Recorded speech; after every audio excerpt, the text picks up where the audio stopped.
Hi, this is Scott Garibay, and today we're going to talk about Andrew Yang. And we're going to get in our time machine. We're going to jump back to November 20th for the November 20th Atlanta MSNBC Washington Post debate number 5.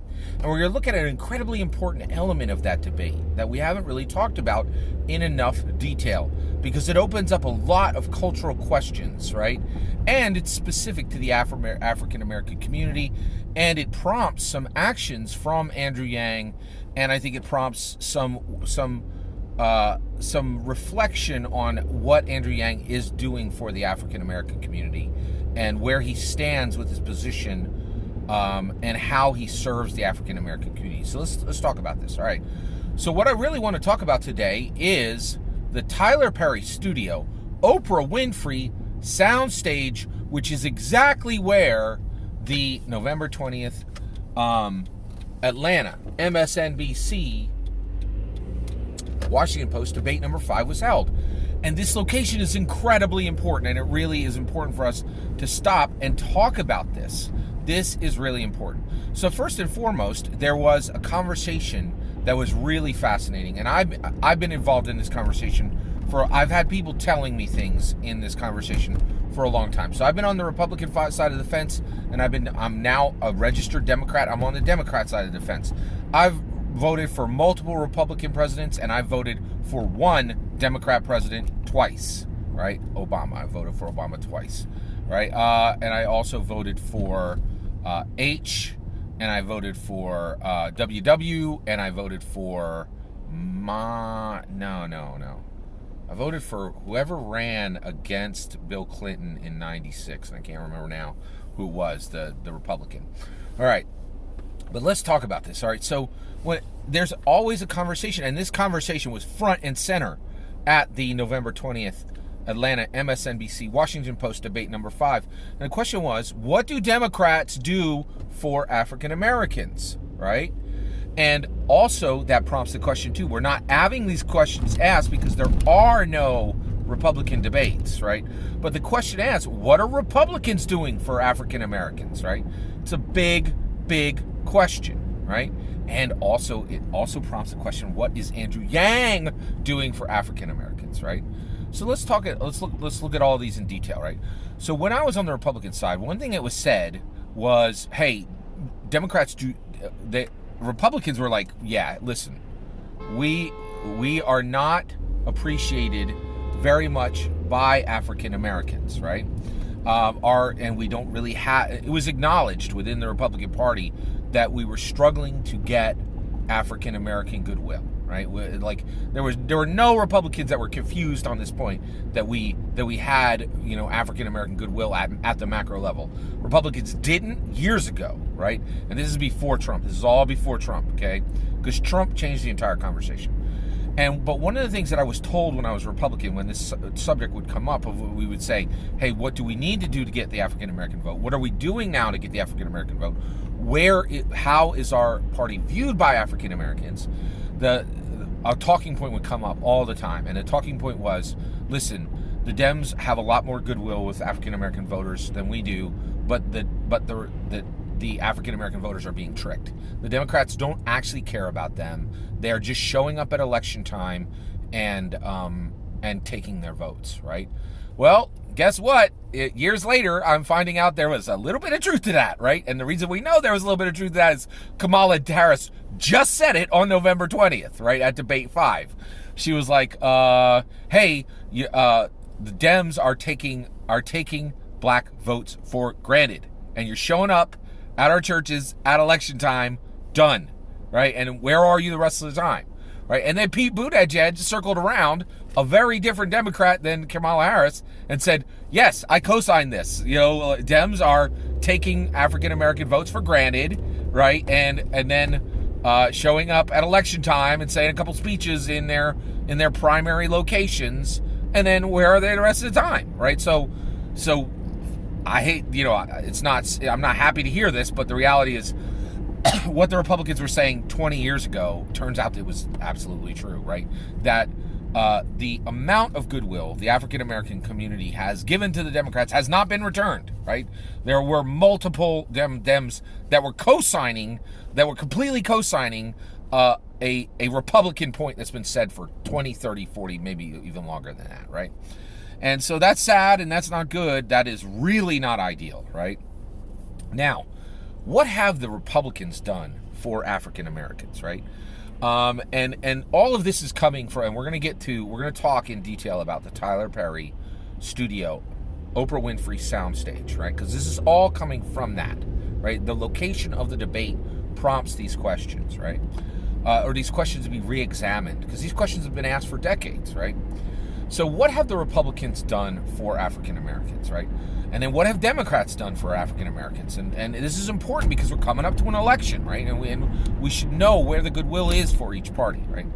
So one, it's really interesting because the Republicans, I would say, so there's two eras. There's pre-Trump and there's Trump, okay? Now, so let's get into it, all right? Pre-Trump, Republicans helped African Americans by hiring them into roles in the government and by giving them positions in cabinets and as judges and all kinds of things like that, right? But the reality is, I think the rate they did that at was probably lower than Democrats, right? But Republicans have helped African Americans without a doubt at some level, right? So it's not zero, right? And the Republicans have earned a measurement pre-Trump of African American goodwill. We're not sure if the African American goodwill is equal to what the Republicans have done, if it's greater or lesser, right? But Republicans have hired African Americans into prestigious government roles, and they definitely open doors on the judicial side, the legislative side, within government, right? So you have that there, right? That is very important, right? And at the executive level, there were the legislative, the judicial, and at the executive level. Okay, that's happened. What have Democrats done for African Americans? Well, honestly, I think they've done the same thing. They've done hiring and placement. I'm not even sure, pre-Trump, if it was really at a higher rate than Republicans. It might have been at the same rate, I think, right? It's just my opinion, right? But one thing that they have done that cannot be taken away, that are absolutely massive, the first one is huge, right? And that's Obama, right? Like, put up or shut up. And that, I will tell you right now, that was a big shut up to me, to the Republicans, right? Because I had heard the Republicans squawk for decades about what the Dems would do for African Americans, what the Republicans would do for African Americans. And until the Democrats actually delivered and actually made Obama their candidate and actually their general election candidate and actually elected him as the real president, right? The Dems really weren't delivering the way they were presenting, right? But they did. Obama is huge. Obama is the first African-American U.S. president, and it changed the conversation forever, right? The Democrats did something for the African-American community, and of course the African-Americans were in there as well, but I don't think the African-American community could have done this on their own, and non-African-American Democrats absolutely helped, right? But that's huge. That will never be taken away from the Democrats, and I will say that shut down a lot of nonsense talk in my mind and in my heart about Republicans, right? Because Republicans will say merit, results matter, right? And when it came down to it, they never delivered. They never delivered an African American president, and the Dems did, and that shows a massively higher commitment to the African American community than anything the Democrats have done, the Republicans have done. And honestly, I would say that one act, in a single swipe, in a single strike, right? In a coup de grace, in a smiting strike, in a paladin smite, destroyed like the Republicans. It made them look like fools comparatively to Dems. And any Republican coming and saying Dems don't actually help African American votes, it turned to dust in their mouth. Those words no longer had meaning, right? And Obama's election will stand as a pivot, a hinge in history, It's massively important. I'm proud to be a part of it. It's one of the reasons why I have so much goodwill for the Democrat Party now. They delivered, right? They did the Republican thing. Meritocracy, put up or shut up, get the result, get it done. That is all Republican talking points. And Democrats did it for the African American community and made it so there was no more conversation about whether the Republicans or the Democrats were more dedicated to helping the African American community. That conversation became a laughable point at that point. Clearly, the Democrats had done more, right? Now, the Democrats have continued that tradition, right? November 20th, debate number 5. The Democrat primary race debate was held in the Tyler Perry studio, Oprah Winfrey soundstage in Atlanta. This is hugely important, okay? Who's the Afro-American we're talking about right now? Tyler Perry, right? He is massively important to America as a baller billionaire. Like, pretty sure he's a billionaire. If not, he has hundreds of millions, right? And he has fully delivered and is just an absolute titan. He is an enterprise titan in America, and he is an African American, and he has done things that no other African American in America has ever done, right? Now, why is the Tyler Perry Studios soundstage so important, right? Oprah Winfrey soundstage so important? Well, it is part of Tyler Perry Studios. Tyler Perry Studios are the largest production film studio in America, and not only that, it is the only major production film studio owned by an African American now or any time in American history. Tyler Perry has accomplished something that no other African American has done, and the Democrats delivered. They used his soundstage and they connected their debate to him, and they gave him shine and he gave them shine, and it was good for both sides. And it's not a small thing. It is a huge continuation of the actual merit-based, output-based, put up or shut up Republican talking point delivery system that the Dems are actually delivering on, right? And it's huge, right? Because it puts truth against the lie that the Dems care about the African American community. They do care, right? By helping Tyler Perry and allowing Tyler Perry to help the party, it's all good. It's incredibly good. It's incredibly valuable. It's incredibly important. And it's momentum of the Democrats having a sound and healthy and robust relationship with African Americans, right? And I will say right now, I'm hugely proud of Tyler Perry. He has accomplished something massive. This is a really, really big deal. When you own your own studio, you get to make the movies you want, and no one can get in the way of you using the directors you want, you using the writers you want, you using the actors and actresses you want, and they can be 80-90% African American, they could be 75, and that's just it. Tyler Perry chooses. He chooses when a white person is hired, he chooses when a black person is hired. He has the power, and it's big, right? And his power is now connected to the Democrat Party, and that's a good thing. And the Democrat Party is showing shine and support for what he has accomplished, which is all American baller enterprise capitalism. Boom, done, right? It is awesome. And it really is a big shut up to the Republicans, right? Because it's real, right? And the reality is the Dems are not perfect. They are not serving the African American community in the way that they should fully. There is still, to this day, a lot of this happening where the African American community is being taken for granted. We know that because Kamala Harris said it and Pete Buttigieg co-signed it, right? And I don't think either one of them is lying on this point, right? They are telling the truth. It's real, right? And the reality is there's still some of that happening where people are showing up, at election time, and where were they for the last 4 years? And we've got to get rid of that, right? But the reality is, okay, now let's talk Trump era, right? What's there to talk about, right?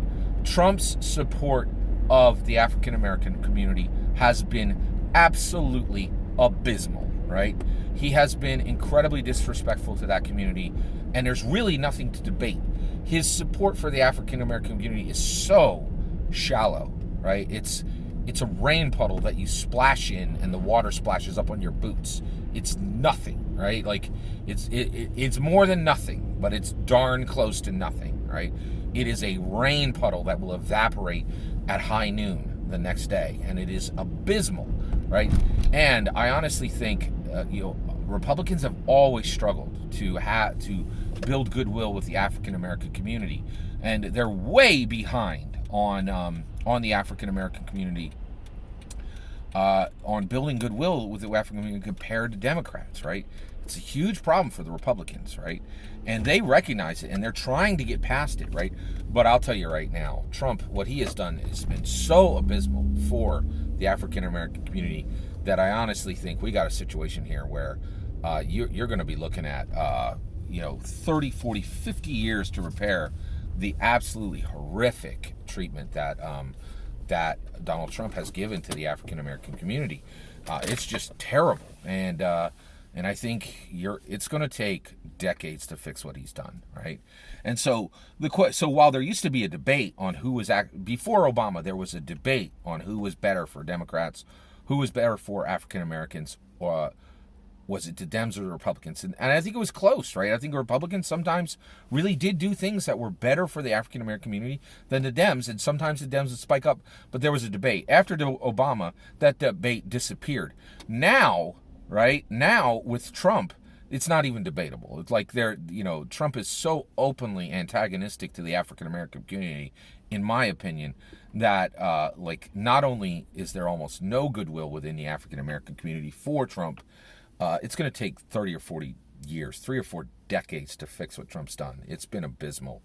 Now, there is one problem. This is my opinion, and I'm inviting correction on this if any of you think I'm wrong. Boy, oh boy, I'll tell you right. One of the biggest issues is the Dems, so Kamala Harris and Pete Buttigieg said the Dems take the African American vote for granted, right? I think the African American community has to wrestle with a little bit of a subject that might be uncomfortable, but I'm gonna ask I'll ask this as a question. I suspect that the Dems take the African American, that at some level, right? Because we've already discussed the Dems are delivering for African Americans, right? But there is some level of the African American vote being taken for granted, right? Now, here's the problem. When you are racing toward electing a president, right, you need to use your resources as you can, right? And I think there have been times where the Dems are like, we don't need to do anything to get the African Americans to vote for us. And the reason why is we got their vote. Doesn't matter, right? And we don't need to do anything because they're going to be there, right? And the reason why is who they're going to vote for. Well, that's a really good question right now, right? Is it fair for Democrat candidates to take the African American vote for granted, right? Now, I think the African Americans are like, you need to pay attention to us and you need to deliver for us, right? But the question is, do they? Right? Is at the macro level, would African Americans vote for Donald Trump? Right? And that's I think we know the answer to that, right? Like, you tell me. I think I know the answer to that question, right? So then that brings up the question, should African Americans understand that if Dems aren't bending over backwards to get that community, it's because the African American community may actually understand that, hey, can their votes be taken for granted? It very well might be that case, right? Because the reality is, at the macro level, does anybody think even 10 or 20% of the African American community would vote for Trump? I would be incredibly shocked if that happened, right? And so that's a really hard nut to talk about, right? Like, if your vote is being taken for granted, but then the reality is that your vote always is there, right? Like, then it becomes a math problem, right? And that's a challenge, right? And I think, and honestly, I can't talk about that, right? But there are young African American supporters that could jump in and give clarity on this issue. It's a tough reality. What should Andrew Yang do about all this? Well, one, I think he's doing the best thing he can for African American community. UBI is the best thing in the world. And the reality is, the reason why is, if we want more Tyler Perrys in this world, there's almost no better model than the Freedom Dividend. It is perfect. So I apologize for saying Andrew Yang's being perfect, but he is. Andrew Yang rocks, and UBI and Freedom Dividend is the best solution for the African American community. I truly believe that. And I think he has the right model. That's my take. I'm more than willing to learn. Am I missing anything on all of this? This is a tricky subject. Did I misinterpret anything? Let me know. I want to learn. I want to be corrected if I'm wrong, right? Thank you for letting me share these ideas with you, and thank you to Tyler Perry for an absolutely perfect, spot-on, fantastic location for November 20th debate number 5. Thank you for how hard you worked, Tyler Perry. Thank you for every Medea movie and the $500 million baller American capital dollars you earned with that incredible IP. Thank you, Tyler Perry, for making the debate number 5 more awesome. Thank you, every Yang supporter, for watching watching those Democrats on the Tyler Perry studio, Oprah Winfrey soundstage. And I really want to say that I really think it's important that Andrew Yang think carefully about the African American community and what we as Yang Gang can do to serve them, and what he can do as Andrew Yang can do to serve them, if there is anything beyond Freedom Dividend. Thanks again for letting me share all these ideas. Correct me below if I got anything wrong. Help me learn, help me get better, help me get to a better understanding. Thank you so much for the amazing comments this entire community continues to put on my videos. I am incredibly thankful. Have a wonderful millennium.